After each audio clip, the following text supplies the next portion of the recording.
Okay. So now going on to document 29, right? The title being The New York Working Man Demand and a Voice in Revolutionary Struggle. I put Brutus because it's kind of a sneak peek into who this is, right? All right. So what is the source? To the free and loyal inhabitants of the city and colony of New York. That is the source. I'm not going to write that all up. But essentially, what you can think of Brutus as is the anti-federalist.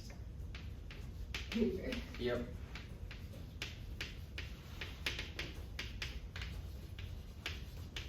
And what the anti-federalist paper is, for those who don't know, is it's essentially, like I said in the last video, it's the opposition to a strong central government. And they sort of, Brutus was an anonymous member of the colonies, and he wrote this harsh contradiction to a strong central government. And from then, the anti-federalists used his name as sort of like their spokesperson of their message.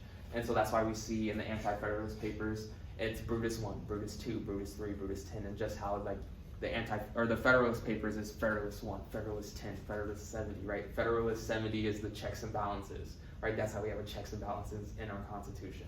So like the influence of these papers are huge at this time. Though this comes a little bit later, the first major anti-federalist paper is not until 1787. Yeah, 2 years before the Constitution is ratified in 89, right? So it's 10 years, about like 10, 20 years before, but think of anti-federalist papers when you think of Brutus, right? That is the connection you want to have, right? And so now going to who, right?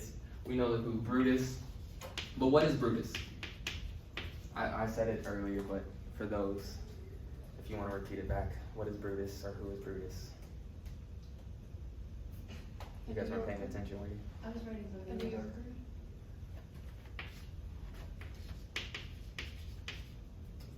How you spell anonymous?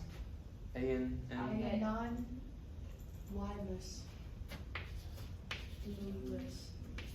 A-N-O-N-Y-M-O-U-S. Yeah. A-N-O-N-Y-M-O-U-S. That is why I'm in history and not language arts. All right. You spelled it wrong. Did It's okay. I thought you said anon. A-N-O-N. Oh. You got this. I believe in you. Also, you spelled taxation wrong on your last thing. T-A-X. You spelled it I-T-I. Oh, it's A-T-I? It's A-T-I. Okay, well, again, I'm not a language arts teacher, I'm in history. So, all right, so anonymous citizen, right? So Brutus is an anonymous person who wrote this paper, published it in sort of this newspaper-esque style, right? And later, like I said, we see the adaptation of anti-federalist papers and sort of using this as that spokesperson. All right, what is the topic of this document? I kind of briefly mentioned sort of the general idea of it, but like what would you consider that general idea to become? Is it about taxes? Yes, Again? very broad, but I mean it's still talking about these major acts that were passed that caused this revolutionary idea. So taxes is a subject. Townshed Acts. That's sort of a specific act that occurred at this, but again, that's not really the topic. That's more of like context. Opposition towards a strong central government.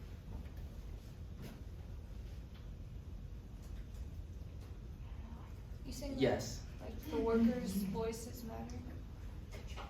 Yes. So going back to your point, Helen, you're right in the sense of the anti-federalist papers. Again, that idea doesn't come till later. So it is in opposition to the monarchy and that sort of strong central government. But that idea does not exist yet. That comes with the anti-federalist papers. So if this was the Federalist papers or anti-federalist papers in the 1780s, you would be 100% correct. And going to your point, Brianna, yes, it is about the working man, but like, what sort of identity of the working man, if that makes sense? Like, what are they fighting for? Is it the struggle for colonial rights led to the democratization of politics? Yes, but okay, so when you think of topic, come up with your own topic. Don't grab something from the text. Categorize it as something yourself. I didn't read it.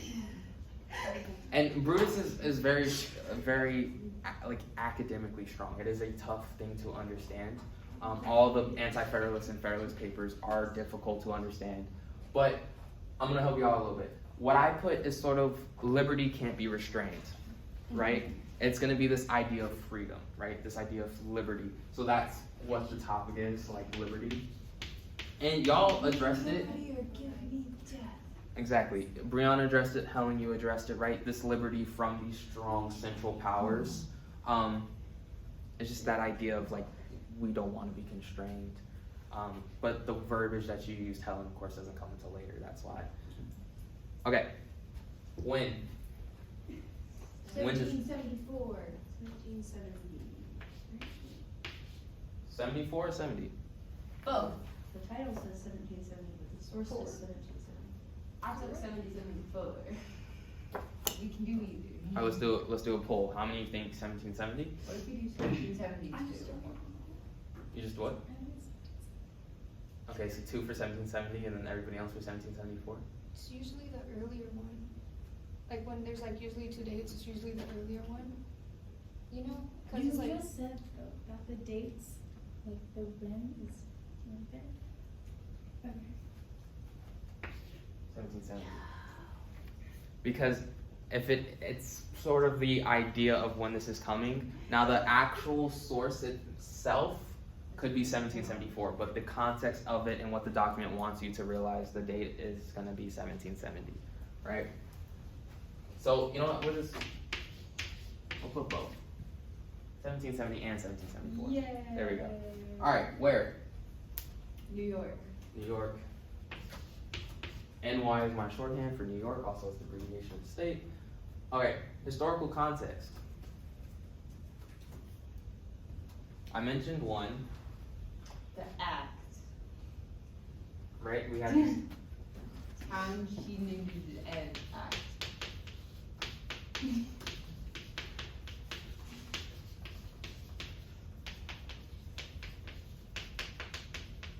all right. So the acts that impose taxation: the Stamp Act, the Townshend Act, the Sugar Act, things like that. What else? That's a shed? What else? What other historical context? Buddhist and like the colonial merchants continuing to trade with the British after the Townshend Acts. Yes, you're correct. That would be context of the actual document. It's not going to be the historical context. So that would be, if you're looking at it, you could put that under topic, or you can also put it under argument.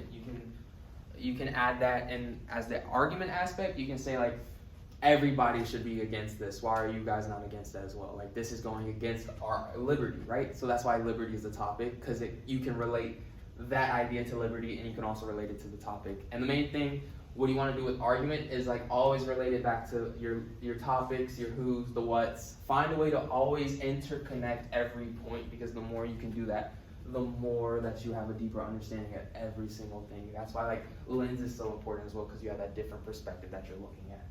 Okay, so your point was right, but in a different section, not for historical context. All right, what else? We mentioned in the last one. Taxation without representation. There you go.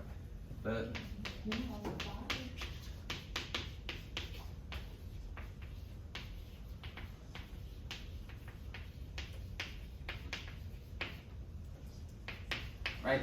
Again, that idea of taxation without representation, we mentioned it in the other document.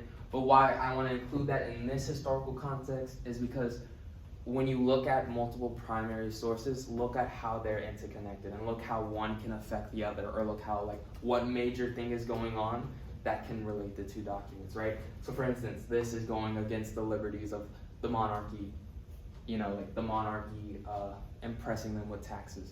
But then in the other, and then you could think like, maybe this document is what influenced the House of Burgesses to impose their laws and stuff. Though it's like later, in 1770, the other one was in the 60s, so that's not true in this instance.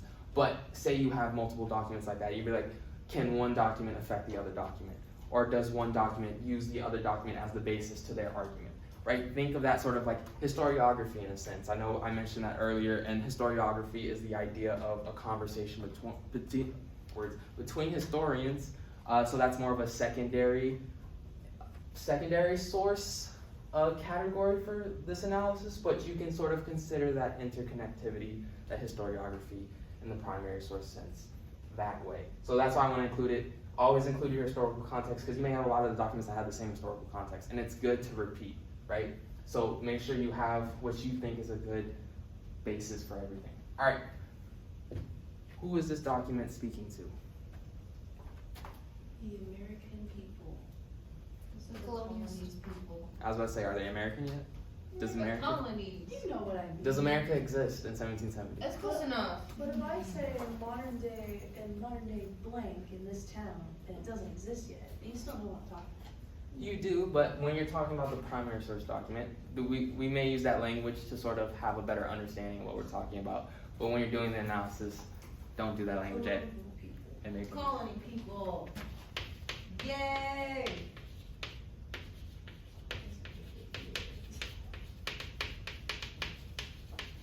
All right, colonial people / citizens, right? Citizens of what? The crown? The colonies. I mean, they are citizens of the crown right now. Yeah, it could be, Citizens of the crown. or crown colonies, whatever. Just The crown. you can put crown. You can put crown. Right. It doesn't like how you see fit, but also like in relation to make sure it's in the right context. Don't go something so out of reach where you don't know, like, all right, is this actually right or is this wrong? And that's when, like the other thing, go back, fact check. Make sure you have the right information down so you don't confuse yourself, right? Okay. What is the lens? What are lenses that we can see from this thing? I wouldn't say that in this one. I think this one is more of a social one than the last one, because this is more about the people, the last one was more like political. Because like, there's a part where he says, this important resolution, which has inspired the enemies of our liberty on the other side of the Atlantic, has our mother country declared that she has the right to impose taxes on us, and not such an imposition incompatible with our liberty. So like, you know, kind of taking that message to the people. That's what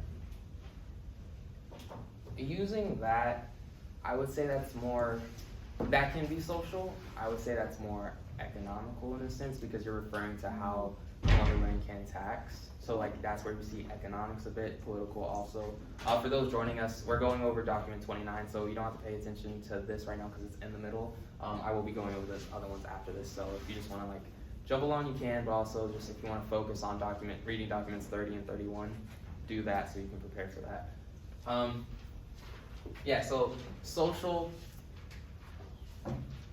I can see it social in the sense of what Brianna referred to earlier, sort of that connection between, hey, the merchants think one thing, we the people think the other thing, right? Mm-hmm. You have that distinction between society, how one agrees with the crown, the other doesn't, and how that conflict exists. So, so social or conflict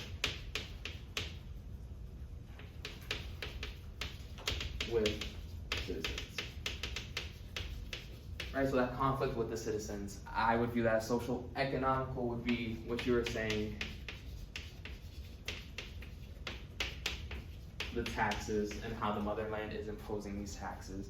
And sort of like, when you look at it as social lens, one thing you could bring up is like, sort of how you had people still on the side of the crown and you had others against it, right? How was that relation in the colonies? What were the reaction to when the American Revolution occurred, right? How did those people who still supported the crown get treated, right?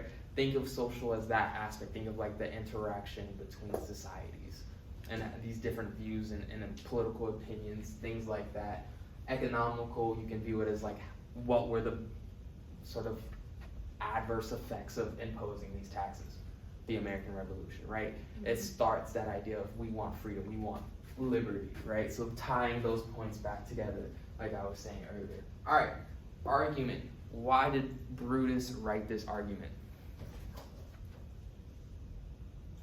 He didn't like the colonial merchants still trading with the British after the Townshend Acts. Yes. Yes, that is a good point. But I feel like that is evidence to his argument, not the argument itself. So think of more argument as like sort of what is he arguing, not what is he using to back up his argument. Anybody else? Vivian, Chloe? No? No? Jonah? No? Helen? Faith, yeah. What exactly are the Townsend Acts? Like, what do they do?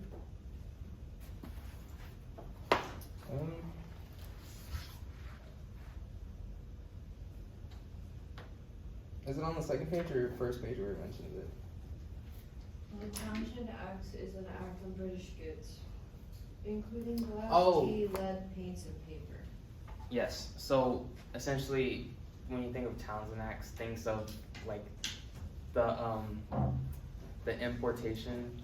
The thing I was talking about importation. Think is like how the colonies had to specifically stick to British goods only. They couldn't go elsewhere. So like Townsend, think of like sort of homestead in a sense, right? So it's like you got to go back home. And like I said, double check that because I'm not 100% sure about that. But that's my understanding of it. That's what I think. Like it's just like a major category for all these different acts. They weren't allowed by many things. It's about 4 or 5, but like just basically that's how they're like these are the things that relate to this. All right.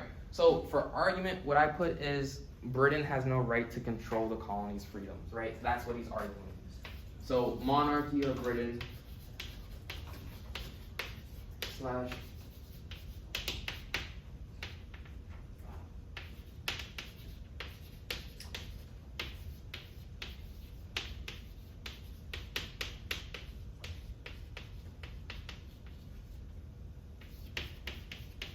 well, not freedom, liberties.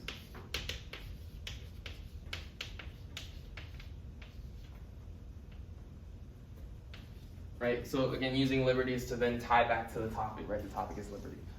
So that is the sense of what I'm getting Brutus is trying to argue. He's trying to argue that like, hey, basically what we talked about in the last 2 documents.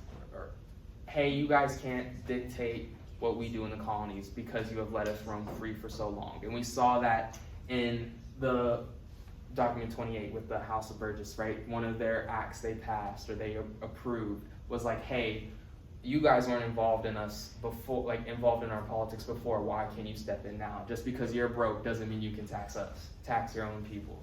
That kind of idea. And then going back to taxation without representation, right? If you are going to tax us, let us have some say, right? So going and connecting these different ideas to your argument, like I said, I want to stress that because that is very valuable when you look at all these different things. And to what you were saying, Brianna, you can sort of use that in this sense as well as like, they don't have a right to control us, so why are the merchants agreeing? Like, why do you guys want to agree with them, right? They're going against your liberties. They're going against your income, your pay. It's coming out of your pockets. You should want to fight against them. You shouldn't want to join them, right? So that is how you can use evidence, and when you look at the argument, to be like, all right, how can these different things he mentioned support this idea? And so, like, argument, think of it as, like, not general idea, because that's topic, right? But it's like going more in depth on the topic. It's more of like, how can I analyze this topic of liberty in a sense, right? And so that's why. How can they control liberty?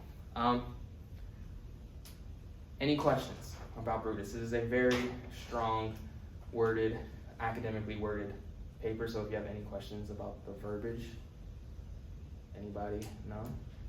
We have no questions. That will be the end of Brutus document.